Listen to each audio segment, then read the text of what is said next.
किसी ने बड़ी कमाल की चीज कही है, जो चीज आपके साथ नहीं होगी आप उस चीज का अंदाजा नहीं लगा सकते। तो कल क्या हुआ, कल मेरे दोस्त शिवाशीष दास मेरे पास आया, बचपन का यार शिवाशीष दास, वो मेरे पास आया और बोल रहा है कि भाई मैं भागने वाला हूँ। मैंने बोला भाई क्यों? वो बोल रहा है कि भाई मैं भाग के शादी करूंगा। मैंने बोला भाई क्यों? वो बोला भाई कि घर बार नहीं मानेंगे। तो ये चीज मुझे थोड़ी अटपट सी लगी। मैंने जब जाकर गूगल पे सर्च किया तो 2010 से लेकर 2019 तक इस 9 साल में 7 लाख केस है जहां पर पिता माता अपने बेटे या फिर बेटी पे केस दर्ज किए हैं कि वो भाग के शादी कर रहा है। उसके बाद उन 7 लाख केस में 4 लाख केस ऐसी है जहां पर 15 से 22 साल की उम्र में लड़के या लड़की भागे हैं।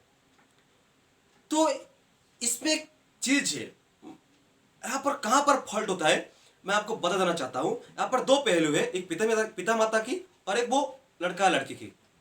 सो पहले मैं इन दोनों को चीज को नोटिस करूंगा और फोकस करूंगा। तो पहले लड़का लड़की के बारे में बोलूंगा। सो इससे पहले से बोले मैं मेरा इंट्रोडक्शन दे देता हूं। मैं धर्मराज कंधा हूं और I am pursuing my post graduation in zoology at Brahmapur university. So क्या होता है लड़का लड़की केस में? तो इसमें क्या होता है, देखिए आप इस उम्र में ना ऐसे कोई मूवी मत दिखिए, जैसे कि आप देखिए धड़क या फिर हीरोपंती, ऐसे मूवी मत दिखिए जहां पर आपको ये इंस्पायर हो जाता है कि ये चीज सब सही है।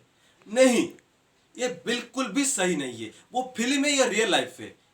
ओके, यहाँ पर बहुत कुछ करना पड़ता है, बहुत कुछ स्ट्रगल करना पड़ता है। तो वैसे मूवी में आपको अपना दिमाग नहीं झोंकना चाहिए। ओके, और एक चीज वहां पर भी आपको नोटिस करना चाहिए कि आप किसी और के लिए अपने पिता माता को क्यों छोड़ रहे हैं? वो पिता माता जो आपको पैदा किए हैं। देखिए प्रैक्टिकल वाला बात मैं करना चाहता हूं। जब एक लड़का या लड़की पैदा होता है और वो बड़ा होता है, धीरे धीरे जब बड़ा होता है तो वो सिर्फ खुद बड़ा नहीं होता, उसके साथ साथ पिता माता का हर एक विश्वास, हर एक भरोसा, हर एक चीज बड़ा होता है। वो बोलते हैं कि बुढ़ापे में हमारा ये ध्यान रखेगा, हम इसका फ्यूचर प्लानिंग ऐसे करेंगे, हम उसका ध्यान ऐसे रखेंगे, हम उसका करियर ऐसे बनाएंगे। वो सब कुछ पिता माता सोचते हैं। ये एक फैक्ट वाली बात है। अब अगर आप कुछ ऐसा डिसीजन ले जाते हैं जहां पर उनको तकलीफ होता है, उनको दिल को ठेस पहुंचता है, तो ये बहुत बड़ी गलत बात है। ओके, और 15 से 22 साल की उम्र में आप अपने करियर पे फोकस कीजिए, ना कि इन सब चीजों पे फोकस कीजिएगा। तो हाँ, प्यार अंधा होता है, लेकिन इतना अंधा नहीं है कि अपने पिता माता को आप छोड़ दे। ओके, हाँ, सोसाइटी की बात अलग है, आप उनको इग्नोर भी कर सकते हैं, कोई बात नहीं। आप खुशी है तो उनका क्या, उनका कोई लेन देन नहीं है आपके साथ, लेकिन अपने पिता माता की खुशी को तो आप नजरअंदाज नहीं कर सकते। ओके, अब बात है पिता माता के ऊपर। देखिए हर पिता माता की ये ख्वाब होती है कि वो अपने बेटे या बेटी को कंट्रोल में रखे।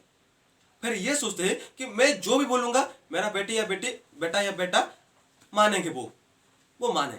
हाँ, ये सही भी है, लेकिन इतना भी सही नहीं है कि आप उनको खुशियों को नजरअंदाज कर दे। कभी एक बार उनके साथ बैठिए, क्या चल रहे हैं उनके लाइफ में, वो उसके बारे में डिस्कशन कीजिए। उनके माइंड में क्या है वो जानने की कोशिश कीजिए।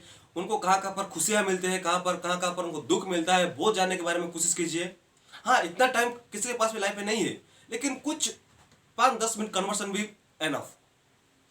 आप जानिए कि उनके लाइफ में क्या हो रहा है क्या नहीं। और एक मैं पिता माता को बोलना चाहूंगा, ये 2020 है और इसमें इंट्राकास्ट मैरिज, इंटरकास्ट मैरिज में ये प्रॉब्लम मत फंसिए। That is different things. Okay, तो ये एक इशू मत बनाए कि नहीं वो हमारी कास्ट की नहीं है, वो हमारी बराबरी नहीं है, तो ये एक बड़ा इशू नहीं है।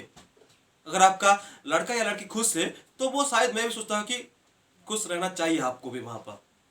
ये तो आपको एडजस्ट करना पड़ेगा, कॉम्प्रोमाइज करना पड़ेगा, क्योंकि अगर आप कॉम्प्रोमाइज नहीं करेंगे और वो लड़का लड़की भाग जाते हैं तो आपको ही दुख मिलेंगी। अब मैं समझ भी सकता हूँ कि क्या दुख होता है। लड़का लड़की देखो क्या होता है, ये एक इंडियन सोसाइटी है और इसमें क्या होता है ना, इसमें सब बोलते हैं कि घर का इज्जत लड़का या लड़की के हाथ में होता है, लेकिन मोस्ट प्रोबेबली लड़की के हाथ में घर का इज्जत सबसे ज्यादा होता है।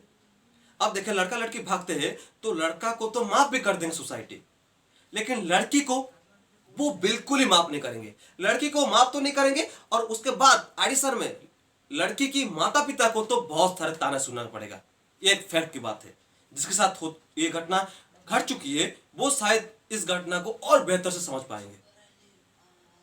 आप नजरअंदाज कर सकते हैं सोसाइटी को, लेकिन मन में आपको एक अंदर से खोट, अंदर से एक दर्द महसूस होगा। अरे ऐसा पर मेरा परवरिश में से क्या गलत गलत कर दिया मैंने कि मेरा बेटा और बेटी भागने के लिए तैयार हुए, मुझे छोड़कर जाने के लिए तैयार हो गए।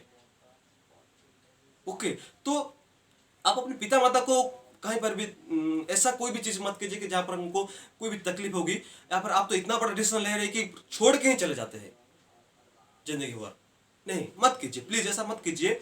जरा सोचिए क्या हो रहा है और क्या होता है। आप अपना जो भी रिलेशन है ना उसको टाइम दीजिए, 5-6 साल टाइम दीजिए। जितना लंबा टाइम होगा ना आप उतना समझ पाएंगे कि एक्चुअली चीज क्या है। और एक अच्छी वाली बात मैं बता देता हूं कि अगर आपकी बंदी सही है ना, वो आपको भागने के लिए कहीं मना हाँ नहीं कहेगी, वो आपको भागने के लिए हमेशा ना ही कहेगी। अगर आपकी बंदी सही है, आपको हमेशा वो सही डायरेक्शन में ले जाएगी कि नहीं ये चीज गलत हो रहा है, ये हम गलत करने वाले हैं, तो हम ये डिसीजन नहीं लेंगे, यहाँ पर नहीं भागेंगे। हम अपने पिता माता को समझाएंगे, उसके बाद थोड़ा टाइम दीजिए, टाइम देंगे, उसके बाद आगे कोई भी अच्छा डिसीजन लेंगे जो कि हमारे पिता माता के फेवर में होगा। ओके, तो ध्यान दीजिए और कुछ ऐसी भी चीज ना कीजिए कि जहां पर आपके पिता माता को तकलीफ होगी। Okay, thank you. अगर आपको कोई भी किसी भी तरह का डाउट है तो आप कमेंट बॉक्स में मुझे मैसेज कर सकते हैं, मैं जरूर आपको रिप्लाई करूंगा always. And thank you, love you.